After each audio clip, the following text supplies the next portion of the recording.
ഒരു കുഴിയിൽ വീണവന് സ്വയം പുറത്തു കടക്കുക എന്നുള്ളത് ബുദ്ധിമുട്ടാണ്. എന്നാൽ കുഴിയിൽ പെടാത്ത ആരെങ്കിലും സഹായിക്കാൻ തയ്യാറാണെങ്കിൽ തീർച്ചയായും പുറത്തു കടക്കാനാകും. നോ PMO കമ്മ്യൂണിറ്റി നിങ്ങളുടെ പോൺ മാസ്റ്റർബേഷൻ അഡിക്ഷൻ എന്ന കുഴിയിൽ നിന്നും നിങ്ങളെ രക്ഷിക്കുവാൻ രാവും പകലും നിങ്ങൾക്ക് സഹായമേകിക്കൊണ്ട് മുന്നേറുകയാണ്. ബ്രോ ജോയിൻ ചെയ്യുന്ന സമയത്ത് നമ്മൾ സംസാരിച്ചിട്ടുണ്ടായിരുന്ന സമയത്ത് ബ്രോ പറഞ്ഞ കാര്യം ബ്രോ ഓർക്കുന്നുണ്ടോ? ബ്രോ എനിക്ക് 20 ദിവസം പോലും ഇത് മെയിൻറ്റെയിൻ ചെയ്യാനായിട്ട് പറ്റുന്ന തോന്നുന്നില്ല ബ്രോ, ഞാൻ അത്രത്തോളം അഡിക്റ്റ് ആണ് എന്നാണ് ബ്രോ അന്ന് ആ സമയത്ത് എന്നോട് പറയുന്നുണ്ടായിരുന്നത്. പക്ഷെ ഇന്ന് ബ്രോ 60 ദിവസത്തിൽ എത്തി നിൽക്കുകയാണ്. Really appreciate you bro. Bro സ്വന്തം മനസ്സിനോട് അതീവ ശക്തമായ പോരാട്ട വീര്യം കാഴ്ചവെച്ച് 60 ദിവസവും കടന്നു മുന്നേറുന്ന താങ്കൾക്ക് അഭിനന്ദനങ്ങൾ. നിങ്ങളൊരു കാര്യത്തിൽ അമിതമായി ആസക്തമായി പോയാൽ, അതിൽ അഡിക്റ്റായി പോയാൽ, നിങ്ങൾ ജീവിതത്തിലെ മറ്റുള്ള പല കാര്യങ്ങളെയും ആസ്വദിക്കുന്ന കാര്യത്തിൽ പിന്നിലായി പോകും. നമ്മൾ സച്ചിൻ ടെണ്ടുൽക്കറെ പോലെ ക്രിക്കറ്റിൽ അഡിക്റ്റ് ആവുകയാണെങ്കിൽ, മമ്മൂട്ടിയെ പോലെ അഭിനയത്തിൽ അഡിക്റ്റ് ആവുകയാണെങ്കിൽ, അബ്ദുൽ കലാമിനെ പോലെ സയൻസിൽ അഡിക്റ്റ് ആവുകയാണെന്നുണ്ടെങ്കിൽ നമ്മളെ കൊണ്ട് നമുക്കും മറ്റുള്ളവർക്കും ഉപയോഗമുണ്ടാവും. എന്നാൽ പ്രത്യേകിച്ച് യാതൊരു പ്രൊഡക്ടിവിറ്റിയും ഇല്ലാത്ത ഈ ഫാപ്പ് ആൻഡ് പോൺ അഡിക്ഷൻ എന്ന് പറയുന്നത് നമ്മളെ എത്രയധികം ഒരു തടവറയിൽ ബന്ധിക്കുന്നത് പോലെ ആക്കുന്നുണ്ട്. ഇത് നിങ്ങൾക്ക് ചിന്തിച്ചാൽ മനസ്സിലാവുന്ന കാര്യമാണ്. നിങ്ങൾ ഇതിന്റെ അനുഭവസ്ഥരായിരിക്കും. നിങ്ങളുടെ പോൺ ആൻഡ് ഫാപ്പ് അഡിക്ഷൻ കാരണം നിങ്ങളുടെ ജീവിതത്തിലെ പ്രധാനപ്പെട്ട പല കാര്യങ്ങളും നിങ്ങൾക്ക് എൻജോയ് ചെയ്യാൻ പറ്റുന്നുണ്ടായിരിക്കില്ല. ഇങ്ങനെ നിങ്ങൾ ബുദ്ധിമുട്ടുന്നുണ്ടെങ്കിൽ, നിങ്ങളുടെ ജീവിതത്തിൽ നിന്ന് പോൺ ആൻഡ് ഫാപ്പ് അഡിക്ഷൻ ഒഴിവാക്കിയാൽ നിങ്ങൾക്ക് കൊള്ളാമെന്ന് തോന്നുന്നുണ്ടെങ്കിൽ, അങ്ങനെയുള്ളവർക്ക് വേണ്ടിയാണ് പോൺ ആൻഡ് ഫാപ്പ് അഡിക്ഷനിൽ നിന്ന് മുക്തമാകുവാൻ വേണ്ടി നോ PMO കമ്മ്യൂണിറ്റി ആരംഭിച്ചിരിക്കുന്നത്. ലോഞ്ച് ചെയ്തതിന് ശേഷം 300-ലധികം ആളുകളാണ് ഈ നോ PMO കമ്മ്യൂണിറ്റിയിലൂടെ അവരുടെ പോൺ മാസ്റ്റർബേഷൻ അഡിക്ഷനിൽ നിന്ന് മുക്തമാകുവാനുള്ള ഈ ഒരു പവർഫുൾ ടീമിൽ അംഗമായി കഴിഞ്ഞിരിക്കുന്നത്. അവരെ അതിന് സഹായിക്കുന്നതിന് വേണ്ടിയിട്ട് പോൺ ഫാപ്പ് അഡിക്ഷനിൽ നിന്ന് മുക്തമാകാൻ വേണ്ടിയിട്ടുള്ള അറിവുകൾ, മനസ്സിനെ മറ്റു പല വിഷയങ്ങളിലേക്ക് മാറ്റുവാൻ വേണ്ടിയിട്ടുള്ള ടാസ്കുകൾ, മെഡിറ്റേഷൻ, അഫർമേഷൻസ്, നിങ്ങളെ പേഴ്സണലി ഗൈഡ് ചെയ്യാൻ വേണ്ടിയിട്ടുള്ള പേഴ്സണൽ ട്രെയിനേഴ്സ്, എല്ലാ ദിവസവും രാവിലെയും രാത്രിയിലും ലൈവ് സെഷൻസ്, പരസ്പരം എന്തും തുറന്ന് സംസാരിക്കാവുന്ന വലിയൊരു സൗഹൃദമടങ്ങിയ ടെലിഗ്രാം ഗ്രൂപ്പ്, ഇതെല്ലാം ഞങ്ങൾ നൽകുന്നു. നിങ്ങൾക്ക് താല്പര്യമുണ്ടെങ്കിൽ നോ PMO കമ്മ്യൂണിറ്റിയുടെ അംഗമായി മാറി പോൺ ആൻഡ് ഫാപ്പ് അഡിക്ഷനിൽ നിന്ന് മുക്തമാകാം. ഡിസ്ക്രിപ്ഷൻ ബോക്സിൽ ലിങ്ക് കൊടുത്തിട്ടുണ്ട്. അതിലൊന്ന് ക്ലിക്ക് ചെയ്ത് നോ PMO കമ്മ്യൂണിറ്റി വെബ്സൈറ്റ് വിസിറ്റ് ചെയ്യുക. തീരുമാനിക്കേണ്ടത് നിങ്ങളാണ്. സഹായിക്കാൻ അനവധി പേർ കാത്തിരിക്കുകയാണ്. നമുക്ക് വീഡിയോയിലേക്ക് കിടക്കാം. ഫ്രണ്ട്സ്, ഈ അടുത്തൊരു റിസർച്ച് നടന്നിട്ടുണ്ടായിരുന്നു. ആ റിസർച്ചിൽ ഇങ്ങനെയാണ് പറയുന്നത്: 100-ൽ 34% പേര് മാത്രമേ അവർ ഫിനാൻഷ്യലി ഫിറ്റായി ജീവിക്കുന്നവരായിട്ടുള്ളൂ. ഒരു നല്ല വെൽത്തി പേഴ്സണായി മാറാൻ വേണ്ടി എന്താണ് ചെയ്യേണ്ടതെന്ന് എല്ലാവർക്കും അറിയാമെന്നാണോ നിങ്ങൾ കരുതുന്നത്? എന്നാൽ ഇങ്ങനെയാണ് ഈ ലോകത്തിന്റെ അവസ്ഥ. 66%-ലധികം ആളുകൾക്ക് ഇന്നും ഫിനാൻഷ്യലി ഫിറ്റ് ആകേണ്ടത് എങ്ങനെയാണെന്നുള്ളതിന്റെ നോളജ് ഇല്ല. ഇവരെല്ലാം എങ്ങനെയുള്ളവരാണെന്ന് വെച്ചാൽ ഫിനാൻഷ്യലി ഫിറ്റ് ആവാൻ വേണ്ടിയിട്ടുള്ള ഒരു കാര്യങ്ങളും ചെയ്യുന്നില്ല എന്നുള്ളവരാണ്. മാത്രമല്ല അവർക്ക് വെൽത്തിയായി മാറാൻ വേണ്ടിയിട്ടുള്ള ഒരു പ്ലാനും ഇല്ല, ഐഡിയയും ഇല്ല. എങ്ങനെയാണോ നല്ല ശക്തമായ ഒരു വീടുണ്ടാക്കുവാൻ വേണ്ടി അതിന്റെ ഫൗണ്ടേഷനാണ് ഏറ്റവും ശക്തിശാലിയാകേണ്ടത്. ഇതേപോലെ തന്നെ നിങ്ങളുടെ ഫിനാൻഷ്യൽ ഫിറ്റ്നസിന് വേണ്ടിയിട്ട് നിങ്ങളുടെ ഫിനാൻഷ്യൽ ഫൗണ്ടേഷൻ ആദ്യം സ്ട്രോങ് ആയിരിക്കണം. അഥവാ നിങ്ങളുടെ ഫൗണ്ടേഷൻ സ്ട്രോങ് അല്ല എന്നുണ്ടെങ്കിൽ ഒരു എമർജൻസി വരുന്ന സമയത്ത് തന്നെ നിങ്ങളുടെ ഫിനാൻഷ്യൽ കണ്ടീഷൻ വളരെ മോശമായിട്ട് മാറും. ഇന്നത്തെ ഈ വീഡിയോയിൽ പൈസ സമ്പാദിക്കുന്നതിന്റെ ചില ബേസിക് റൂൾസ് ഞാൻ പറഞ്ഞുതരാം. ഇത് വെറുതെ പറയുന്നതല്ല, ഇത് നിങ്ങൾ മനസ്സിലാക്കുകയാണെന്നുണ്ടെങ്കിൽ ഇത് നിങ്ങളുടെ ഫിനാൻഷ്യൽ ഫൗണ്ടേഷനെ സ്ട്രോങ് ആക്കുന്ന കാര്യങ്ങളായി മാറും. ഇനിയുള്ള കുറച്ച് നിമിഷങ്ങൾ നിങ്ങളുടെ ജീവിതത്തിൽ വളരെ വിലപ്പെട്ട അറിവുകൾ നേടുന്നതിനുള്ള നിമിഷങ്ങളാണ്. അതുകൊണ്ട് ഈ വീഡിയോ വളരെ ശ്രദ്ധയോടെ കാണുക. So let's begin. ഒന്നാമത്തെ റൂളാണ് you don't have to buy everything you want. ആളുകളുടെ കയ്യിൽ പൈസ വരാൻ തുടങ്ങുമ്പോൾ തന്നെ അവരുടെ മനസ്സിൽ പല പല ചിന്തകളും വരാൻ തുടങ്ങും. ഈ ചിന്തകൾ നമ്മളെ വീണ്ടും വീണ്ടും ട്രിഗർ ചെയ്തുകൊണ്ടിരിക്കും. അതായത് എന്തെങ്കിലുമൊക്കെ വാങ്ങി കൂട്ടുവാൻ വേണ്ടി.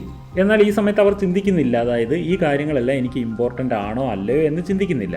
അതുകൊണ്ട് നിങ്ങളുടെ ഈ ആഗ്രഹങ്ങൾക്ക് മേൽ ആദ്യം മുതൽ തന്നെ ഒരു കൺട്രോൾ ഏർപ്പെടുത്തുന്നത് വളരെ ഇമ്പോർട്ടൻ്റ് ആണ്. എന്തുകൊണ്ടെന്നാൽ ഒരിക്കലും ഇങ്ങനെ സാധനങ്ങൾ വാങ്ങി കൂട്ടുന്ന ഒരു ശീലം നിങ്ങൾക്ക് ഉണ്ടായാൽ പിന്നെ അതിൽ നിന്ന് രക്ഷപ്പെടാൻ വളരെ ബുദ്ധിമുട്ടാണ്. അതായത് റിച്ച് ആകുന്നതിന് വേണ്ടി ഒരു ഫാക്ട് നിങ്ങൾ അറിഞ്ഞിരിക്കേണ്ടത് ഇമ്പോർട്ടൻ്റ് ആണ്. അതായത് നിങ്ങൾക്കൊരു സാധനം ഇഷ്ടപ്പെട്ടുവെങ്കിൽ അത് നിങ്ങൾ വാങ്ങണം എന്ന അർത്ഥമില്ല. പൊതുവെ ആളുകൾ കാണുന്ന ഒരു ശീലമാണ് കുറച്ചൊന്ന് സമ്പന്നനാകുമ്പോഴേക്ക് തന്നെ ആ വ്യക്തിക്ക് അഫോർഡബിൾ അല്ലാത്ത കാര്യങ്ങൾ പോലും വാങ്ങിക്കൂട്ടാൻ തുടങ്ങും. ഒരു ഉദാഹരണം പറഞ്ഞുതരാം. നിങ്ങൾക്കിപ്പോൾ ഇത്രയും പൈസ ഉണ്ടെന്നിരിക്കട്ടെ, നിങ്ങൾക്കൊരു ഫെറാറി കാർ വാങ്ങിക്കാൻ കഴിയുമെന്നിരിക്കട്ടെ. നിങ്ങളിങ്ങനെ ഒരു തീരുമാനം എടുത്തു, എന്തു തന്നെ സംഭവിച്ചാലും എൻ്റെ കയ്യിലുള്ള പൈസ കൊണ്ട് ഞാനൊരു ഫെറാറി കാർ വാങ്ങിക്കും. എന്നാൽ നിങ്ങൾ ഈ കാർ വാങ്ങിയതോടുകൂടി നിങ്ങളുടെ ഉത്തരവാദിത്തം കഴിഞ്ഞില്ല. പിന്നീട് വരാൻ പോകുന്ന ആ കാറിന്റെ മെയിൻ്റനൻസിന്റെ ചെലവുകളുണ്ടല്ലോ, അത് നിങ്ങൾ മനസ്സിൽ കണ്ടിട്ടില്ല. അതിന്റെ ചെലവുകൾ നിങ്ങളെ വളരെയധികം കഷ്ടപ്പെടുത്തും. അതുകൊണ്ട് തന്നെ നിങ്ങൾ വളരെയധികം റിച്ചായി മാറിയാൽ പോലും നിങ്ങൾ നിങ്ങളുടെ പ്രയോറിറ്റീസ് എന്തൊക്കെയാണെന്നുള്ളത് ആദ്യം മനസ്സിലാക്കണം. പിന്നെ നിങ്ങളുടെ ആഗ്രഹങ്ങൾ എന്താണെന്നുള്ളത് നിങ്ങൾ തിരിച്ചറിയണം. നിങ്ങൾ നിങ്ങളുടെ ആഗ്രഹങ്ങളും ആവശ്യങ്ങളും തമ്മിലുള്ള വ്യത്യാസം മനസ്സിലാക്കാൻ പഠിക്കണം. ഇത് നിങ്ങൾ ചെയ്താൽ നിങ്ങളുടെ ഫിനാൻഷ്യൽ ഫൗണ്ടേഷൻ സ്ട്രോങ് ആക്കുന്നതിന്റെ ഒന്നാമത്തെ സ്റ്റെപ്പ് നിങ്ങൾ പൂർത്തിയാക്കിയെന്നാണ് അർത്ഥം. രണ്ടാമത്തെ റൂളാണ് the importance of having the right people. Vladimir Lenin ഒരിക്കൽ ഒരു ഗഹനമായ കാര്യം പറഞ്ഞിരുന്നു. അദ്ദേഹം പറഞ്ഞു, tell me about your friend circle, I will tell about your future. അതായത് നിങ്ങൾ നിങ്ങളുടെ ഫ്രണ്ട് സർക്കിളിനെ കുറിച്ച് എനിക്ക് പറഞ്ഞു തരൂ, ഞാൻ നിങ്ങളുടെ ഭാവി എങ്ങനെയാവും എന്ന് പറഞ്ഞു തരാം. പൊതുവെ എല്ലാവർക്കും ഒരു 4-5 ഫ്രണ്ട്സാണ് ഉണ്ടാവുക. അവരുടെ കൂടെ ആയിരിക്കും കൂടുതൽ സമയം ചെലവഴിക്കുന്നുണ്ടാവുക. നിങ്ങളുടെ ഈ പ്രധാനപ്പെട്ട ഫ്രണ്ട്സ് ഉണ്ടല്ലോ, ഇവർക്ക് ധാരാളം ചെലവ് ചെയ്യുന്ന ശീലം ഉണ്ടെങ്കിൽ നിങ്ങൾക്കും ഈ ചെലവ് ചെയ്യുന്ന ശീലം ഉണ്ടാകാൻ സാധ്യതയുണ്ട്. ചില ആളുകൾ ഈ കാര്യം ആദ്യം മനസ്സിലാക്കിയെടുക്കില്ല.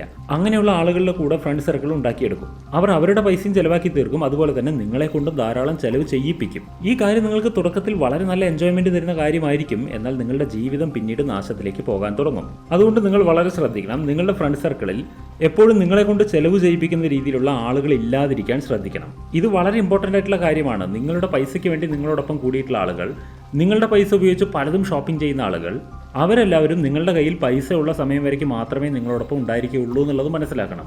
അഥവാ നിങ്ങളുടെ ജീവിതത്തിൽ ഒരു ദുർഘടന വരികയും നിങ്ങൾക്ക് പൈസ ഇല്ലാത്തൊരവസ്ഥ വരികയും ചെയ്തു കഴിഞ്ഞാൽ ആ സമയത്ത് നിങ്ങളെ അറിയുകയേ ഇല്ലാത്ത പോലെ ആയിരിക്കും അവർ പെരുമാറുക. ഇതൊരു ചെറിയ കാര്യമാണ്, പക്ഷേ ഇത് നിങ്ങളുടെ ഭാവിയിൽ വളരെ വലിയ ചേഞ്ച് ഉണ്ടാക്കുന്ന കാര്യമാണ്. അതുകൊണ്ട് ഈ കാര്യം വളരെ ശ്രദ്ധിക്കണം. അടുത്ത റൂളാണ് വർക്ക് ഓൺ യുവർ സെൽഫ്. ഏതെങ്കിലും ഒരു കാര്യത്തിന്റെ ഫൗണ്ടേഷൻ ചെയ്യുന്നതിന് വേണ്ടി നിങ്ങളുടെ കയ്യിൽ 2 സാധനങ്ങൾ ഉണ്ടായിരിക്കണം. ഒന്നാമത്തേതാണ് നോളജ്, രണ്ടാമത്തേതാണ് വിസ്ഡം. ഇത് വളരെ ഇമ്പോർട്ടൻ്റ് ആണ്. ഒരു ബിസിനസ്സുകാരനാണെങ്കിലും പൊളിറ്റീഷ്യൻ ആണെങ്കിലും ഒരു സെലിബ്രിറ്റി ആണെങ്കിലും ഒരു കോമൺ മാൻ ആണെങ്കിലും ഇതെല്ലാവർക്കും ആവശ്യമുള്ള കാര്യമാണ്. എന്തുകൊണ്ടെന്നാൽ അവരുടെ സക്സസിന്റെ പിന്നിൽ ഈ 2 കാര്യങ്ങൾ വളരെ ഇമ്പോർട്ടൻ്റ് ആയിട്ടുള്ള റോൾ വഹിക്കുന്നുണ്ട്. ചില ആളുകൾക്ക് ഈ 2 കാര്യങ്ങളും നേടിയെടുക്കുന്നത് കുറച്ച് ബുദ്ധിമുട്ടുള്ള കാര്യമായിരിക്കും. എന്തുകൊണ്ടെന്നാൽ ഈ നോളജും വിസ്ഡവും സമ്പാദിക്കുന്നതിന് വേണ്ടി നിങ്ങൾക്ക് സമയവും പൈസയും എഫർട്ടും അതിൽ കൊടുക്കേണ്ടതായിട്ട് വരും. എന്നാൽ കൂടുതലും ആളുകൾ ഇതിനെ വലിയ പ്രയോറിറ്റിയിൽ എടുത്തിട്ടില്ല എന്നുള്ളതാണ് സത്യം. നിങ്ങൾക്ക് ഫിനാൻഷ്യലി ഫ്രീ ആകണമെങ്കിൽ, ഫിനാൻഷ്യലി സ്റ്റേബിൾ ആയിട്ടെങ്കിലും ജീവിക്കണമെങ്കിൽ നിങ്ങൾ നിങ്ങളുടെ നിലവിലുള്ള മൈൻഡ് സെറ്റിന്റെ മേലെ ഒന്ന് പ്രവർത്തിക്കേണ്ടതായിട്ടുണ്ട്. എന്തുകൊണ്ടെന്നാൽ വിവേകപൂർണ്ണമായിട്ടുള്ള ഒരു മൈൻഡ് സെറ്റ് നിങ്ങൾക്കുണ്ടെങ്കിൽ മാത്രമേ നിങ്ങളുടെ ഫിനാൻഷ്യൽ കണ്ടീഷൻ ചേഞ്ച് ചെയ്തെടുക്കാൻ പറ്റൂ. യൂട്യൂബ് പോലെയുള്ള ധാരാളം മേഖലകളിലൂടെ നിങ്ങൾക്ക് നിങ്ങളുടെ ഫിനാൻഷ്യൽ നോളജ് ധാരാളം വർദ്ധിപ്പിക്കുവാൻ കഴിയും. നാലാമത്തെ point, you are only wealthy when your money works for you. നിങ്ങൾക്കിപ്പോൾ നല്ലൊരു ജോലിയുണ്ട്, അല്ലെങ്കിൽ നല്ലൊരു ബിസിനസ് ഉണ്ടെന്നിരിക്കട്ടെ, അതിൽ നിന്ന് നിങ്ങൾ നല്ലപോലെ സമ്പാദിക്കുന്നുണ്ടെന്നിരിക്കട്ടെ. എന്നാൽ അഥവാ നിങ്ങളുടെ ഈ ബിസിനസ്സിൽ അല്ലെങ്കിൽ ജോലിയിൽ എന്തെങ്കിലും ഒരു പ്രശ്നം വന്നാൽ നിങ്ങളുടെ ഇൻകം വരുന്നത് നിൽക്കില്ലേ? അതുകൊണ്ട് ഇങ്ങനെ ഒരു ഇൻകം മാത്രമുള്ളൊരു നിലയിൽ നിങ്ങളെ ഒരിക്കലും റിച്ച് എന്ന് പറയുവാൻ കഴിയില്ല. എന്തുകൊണ്ടെന്നാൽ നിങ്ങൾക്ക് ഇപ്പോൾ എത്രയധികം സമ്പത്ത് കിട്ടിക്കൊണ്ടിരിക്കുന്നുണ്ടെങ്കിലും നിങ്ങൾ ആ ഒരൊറ്റ കാര്യത്തിൽ ഡിപ്പെൻഡൻ്റ് ആയത് കാരണത്താൽ ഇതൊരു അലേർട്ട് സൈനാണ്. ഈ അലേർട്ട് സൈൻ എന്താണ് നിങ്ങളോട് പറയുന്നതെന്ന് വെച്ചാൽ, നിങ്ങൾ ഒരിക്കലും ഒരൊറ്റ കാര്യത്തെ ഡിപ്പെൻഡ് ചെയ്തുകൊണ്ട് ജീവിക്കരുത്. തൻ്റെ ജോലിക്കൊപ്പം തന്നെ കുറച്ച് എക്സ്ട്രാ ടൈം കണ്ടെത്തണം.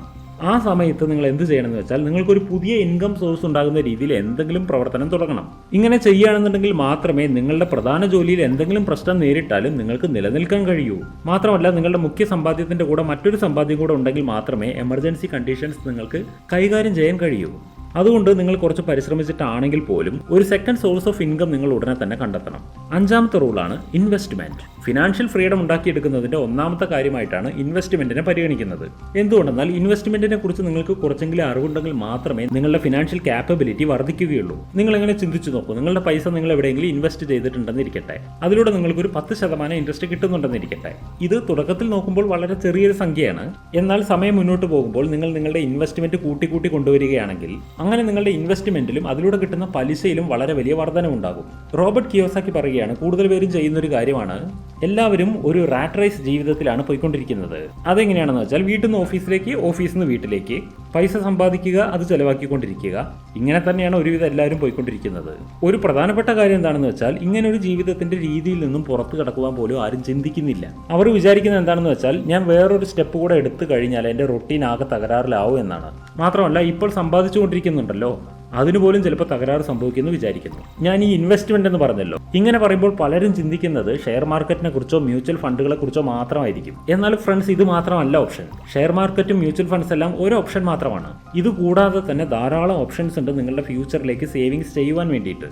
അത് സേവിങ് അക്കൗണ്ട് ആകട്ടെ, ഗോൾഡ് ആകട്ടെ, ഏതെങ്കിലും പ്രോപ്പർട്ടീസിലാകട്ടെ, ഒരു ടാക്സി വാങ്ങിയിട്ട് അതിന് റെന്റിന് ഓടിക്കാൻ കൊടുക്കുന്നതാകട്ടെ, ഇങ്ങനെ ഏത് കാര്യത്തിലാണെങ്കിലും ഇങ്ങനെയുള്ള പല കാര്യങ്ങളും നിങ്ങളുടെ ഫ്യൂച്ചർ ലൈഫ് ബെറ്റർ ആക്കുവാൻ വേണ്ടിയിട്ട് പ്രധാനപ്പെട്ട റോൾ വഹിക്കുന്നുണ്ട്. അതുകൊണ്ട് ഇൻവെസ്റ്റ്മെന്റ് ഏത് രീതിയിൽ ചെയ്യുകയാണെന്നുണ്ടെങ്കിലും ശരി, നിങ്ങൾ ഇൻവെസ്റ്റ്മെന്റിനെ കുറിച്ച് മനസ്സിലാക്കി അത് ഇപ്പോൾ തന്നെ തുടങ്ങണം. ഇൻവെസ്റ്റ്മെന്റിൽ ഇങ്ങനെയുള്ള എന്തെല്ലാം കാര്യങ്ങളാണ് നിങ്ങൾക്ക് കൂടുതൽ ചെയ്യാൻ കഴിയുക, ഇതിനെക്കുറിച്ച് നിങ്ങൾ കമന്റ് സെഷനിൽ പറയൂ. ഇനി അങ്ങനെയുള്ള കാര്യങ്ങൾ അറിയണമെന്നുണ്ടെങ്കിൽ അതും കമന്റ് ചെയ്യൂ, അതിനെക്കുറിച്ച് വീഡിയോ ഉണ്ടാക്കാം. എന്നാൽ ഇപ്പോൾ കയ്യിൽ യാതൊന്നും തന്നെ ഇൻവെസ്റ്റ് ചെയ്യാൻ ഇല്ലാത്തവർക്ക് വേണ്ടി ഞാനൊരു കാര്യം പറഞ്ഞുതരാം. നിങ്ങൾക്ക് ഇൻവെസ്റ്റ് ചെയ്യാൻ കഴിയും. നിങ്ങൾ നിങ്ങളുടെ സമയമാണ് ഇൻവെസ്റ്റ് ചെയ്യേണ്ടത്. പ്രത്യേകിച്ച് വിദ്യാർത്ഥികൾക്ക് വേണ്ടിയിട്ട് ഞാനൊരു കാര്യം പറഞ്ഞുതരാം. നിങ്ങൾ നിങ്ങളുടെ സമയം കൃത്യമായിട്ട് ഇപ്പോൾ ഇൻവെസ്റ്റ് ചെയ്യണം, നിങ്ങളുടെ ഫ്യൂച്ചർ കറക്റ്റായിട്ട് മുന്നോട്ട് പോകാൻ വേണ്ടിയിട്ട്. ഇപ്പോൾ തന്നെ നിങ്ങൾ ഫിനാൻഷ്യൽ ഫൗണ്ടേഷൻ സ്ട്രോങ് ആക്കാൻ വേണ്ടി ശ്രമിക്കുകയാണെന്നുണ്ടെങ്കിൽ നിങ്ങൾക്ക് ഫ്യൂച്ചറിൽ ഫിനാൻസിന്റെ കാര്യത്തിൽ ഒരുപാട് സ്ട്രഗിൾ ചെയ്യേണ്ടി വരില്ല. ഇതിനുവേണ്ടി നിങ്ങൾ ഫിനാൻഷ്യൽ ബുക്സ് വായിക്കാം. ഈ ചാനലിലുള്ള ഒരുപാട് ഫിനാൻഷ്യൽ വീഡിയോസ് ഉണ്ട്, അതെല്ലാം കാണാം. അതുപോലെ എവിടെ നിന്ന് വേണമെങ്കിലും ഇതിനുള്ള അറിവുകൾ സമ്പാദിക്കാം. ചുരുക്കി പറഞ്ഞാൽ ഇപ്പോൾ നിങ്ങളുടെ ഫോക്കസ് നിങ്ങളുടെ ഫിനാൻഷ്യൽ ഫൗണ്ടേഷൻ സ്ട്രോങ് ആക്കുവാൻ വേണ്ടിയിട്ടായിരിക്കണം. അങ്ങനെയാണെന്നുണ്ടെങ്കിൽ ഫ്യൂച്ചറിൽ നിങ്ങൾക്ക് ഏത് രീതിയിൽ പ്രവർത്തിച്ചുകൊണ്ടാണ് കൂടുതൽ പ്രോഫിറ്റ് ഉണ്ടാക്കാൻ പറ്റുക അതിനെക്കുറിച്ച് ചിന്തിക്കുവാൻ കഴിയും. ഇത്രയും നേരം നിങ്ങൾക്ക് പറഞ്ഞു തന്ന ഈ പോയിന്റുകളെല്ലാം നിങ്ങൾ മനസ്സിലാക്കുകയും ഇതിൽ ഏതെങ്കിലും പോയിന്റുകൾ പ്രായോഗികമാക്കുകയും ചെയ്യുമെന്ന് കരുതുന്നു. ഈ വീഡിയോയിലൂടെ നിങ്ങൾക്കൊരു ചെറിയ ഹെൽപ്പെങ്കിലും കിട്ടിയെങ്കിൽ നിങ്ങൾ ഈ വീഡിയോയെ ലൈക്ക് ചെയ്യുകയും ഷെയർ ചെയ്യുകയും ചെയ്യണം. വീണ്ടും അടുത്തൊരു വീഡിയോയിൽ കാണാം. അതുവരെയും stay safe, stay healthy, take care, by.